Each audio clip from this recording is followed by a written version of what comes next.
हर हर महादेव। देखी जाए गोस्वामी शिव चर्चा कथा में आज एगो बहुत ही सुंदर प्रसंग रउरा सभे के हम सुनावे जातनी कि का भगवान शिव जी ब्रह्मा जी के पांचवा सिर कटले तो जी ना, ब्रह्मा जी के पांचवा सिर शिव जी ना कटले बल्कि उनके अवतार भैरव जी उनकर पांचवा सिर कटले। एकर दूगो कारण शिव पुराण में मिला था। पहिल का कारण कि जब ब्रह्मा जी भगवान ने शिव जब उनका सामने प्रकट हुए तो अहंकार वश उनकर हंसी उड़ा दिले कि ई त रुद्र हमें जौन हमरा आंसू से पैदा भइल बने, जौन हमार बीच के ब्रिकुटी बा ओइजा से इनकर अवतार भइल बा और ई रोवत रहन। यही चलते इनकर नाम हम रुद्र रखनी, तई हमार पुत्र हमें और ये आज हमरा के समझावे चलल बने। ये बात के भगवान शिव के क्रोध के तक वो जानिए ना सकता कि कब उनका क्रोध हो जाला। ये बात के उनका गोली लेखा भगवान शिव के लागल और वही घड़ी वो अपन अंश अवतार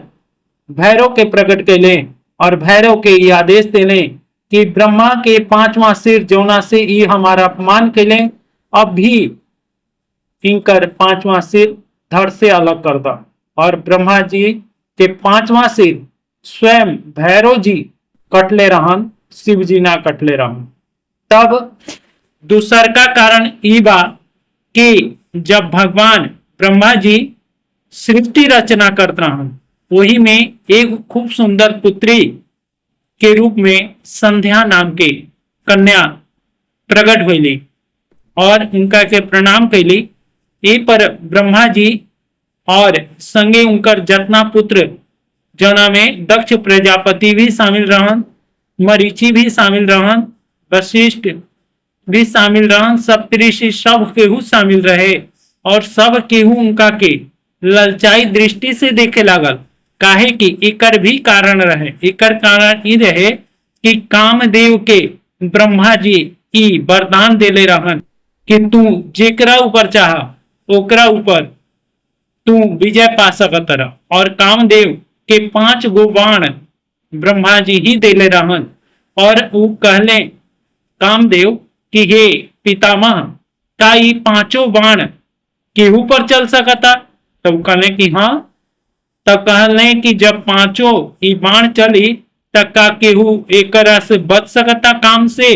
तब वो कहले कि ना, केहू भी ना बच सकता। तब जाके वो एकरा के परीक्षा करे खातिर 5 बाण में से जौन काम वासना बाण बा उहे काम वासना बाण वो ब्रह्मा जी के ऊपर ही चला देने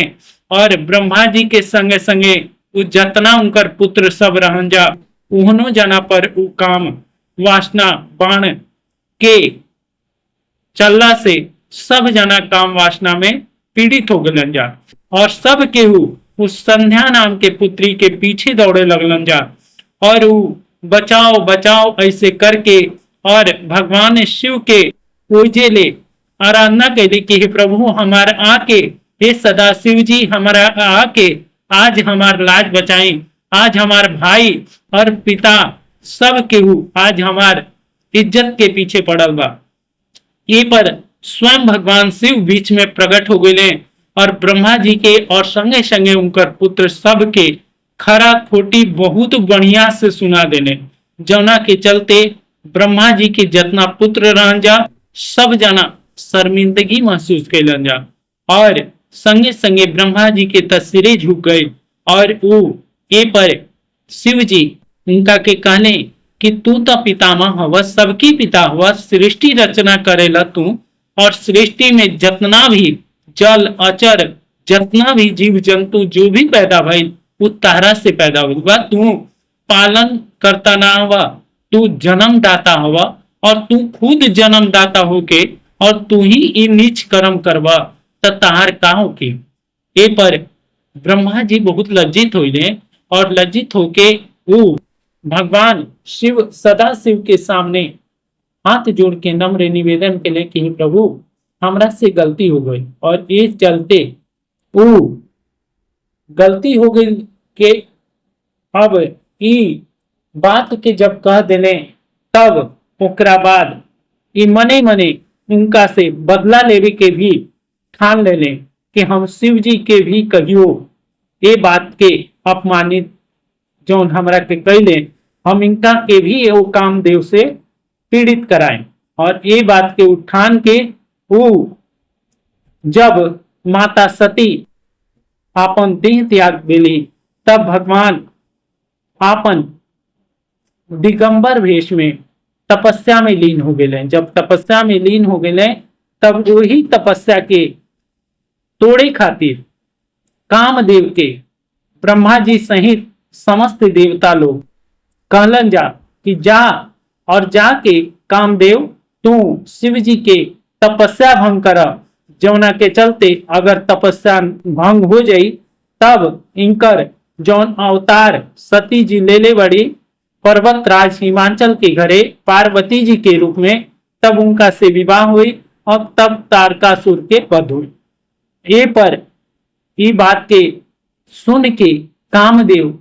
तक कहने कि हे पितामह और हे समस्त देवता लोग, काहे के हमरा के काल के मुंह में डाले जातन जा, काहे कि भगवान के अगर क्रोध अग्नि जाग जाई और तीसरा नेत्र अगर खुल जाई तब वो तीसरा नेत्र से तक केहू भी ना बचाई। बाकी ये बताई जा कि हमारा का हमारे के बलि के बकरा रौरा सभी दिल चाहते नहीं जा। तब वो ब्रह्मा जी संगे संगे इंद्र देवता और समस्त देवता लोग कलन जा कि सृष्टि के इहे मंजूर बा और सृष्टि के रचना खातिर सृष्टि के संभाल खातिर तहार हो जा भगवान शिव के तपस्या के भंग कल जरूरी बा और ये में कोनो गलती लिखे तहार कुछ भी अहित ना हो कि हमनी के तब तक पहुंच जाए जा और भगवान के क्रोधाग्नि अपने शांत हो जाए। ये पर भगवान के कहला से ब्रह्मा जी के कहला से कामदेव आपन भाई बसंत रति सहित सब जना आपन देव आपन सेना लेके पहुंच गए भगवान शिव के तपस्या भंग करे और उजा जाके और उनकर तपस्या में पांचों बाण चला दे जौन के हृदय के वेद हो गई भगवान शिव के। और जब भगवान के तीसरा नेत्र खुलल तब कामदेव जल के भस्म हो गए और कामदेव जल के भस्म हो गए। तब इहो बात के हम रउरा सभी के बता दी कि कामदेव जल के भस्म काहे भइले। एकरा पर हम रउरा सभी के बता दी कि इहो बात के श्राप ब्रह्मा जी देले रहन कामदेव के कि हे कामदेव तू हमरा के काम से पीड़ित कैला, यही चलते हमनी के बाप बेटा सब के मिल के अपन ही पुत्री के संगे दुर्व्यवहार कैनी जा, जौना के चलते आज हम श्राप देतनी कि तू भगवान शिव के ही क्रोधाग्नि में जल के भस्म हो जीवा। और यही बात से कामदेव ही जल के भस्म हो गए भगवान शिव के क्रोधाग्नि से। और यही कहानी बा कि भगवान शिव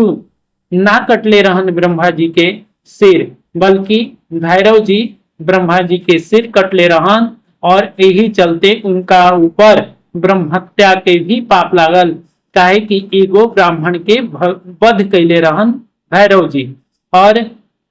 भैरव जी काहे कि स्वयं भगवान शिव ही रहन, ये चलते उस तीनों लोक में भ्रमण कैले और तीनों लोक में उस सिर और खप्पर लेके घूमत रहन, सब के उसे वो कुछ भी ना कहत रहन और सब के उनका के नमन करते रहे। और जब भगवान भैरव जी जब पहुंचले काशी जी में तब उनकर ब्रह्महत्या पूजा लुप्त हो गई और भगवान शिव के कारण उनकर ब्रह्महत्या भी ओइजा कटित हो गई। हर हर महादेव, जय शिव गुरु। आगे के कहानी अगर रउरा सभी जानल चाहत नहीं जा तो कमेंट बॉक्स में जरूर लिखम जा। कौनो किस्म के भी अगर रउरा सभी के कुछ भी अगर सवाल होके तो जरूर से जरूर कमेंट बॉक्स में लिखम जा। हम जहां तक कोशिश करम कि रउरा सभी के जवाब देवे के कोशिश करम काहे की देखी जा अगर हम कोशिश ही कर सकतनी काहे कि हरि अनंत हरि कथा अनंता कहाँ ही सुनहि बहु विधि सब संता। तुलसीदास जी खुद कले बने कि भगवान के अंत केहू भी ना पा सकता और ना ही भगवान के कथा केहू कह सकता। काहे कि जी केहू भी भगवान के कथा कहेला ओकरा के श्रद्धा पूर्वक सुने के चाहिए, ऊपर प्रश्न चिन्ह ना लगाओ के चाहिए और श्रद्धा से सुनल ही कथा सब कोई के कल्याणकारी होला। हर हर महादेव, जय शिव गुरु।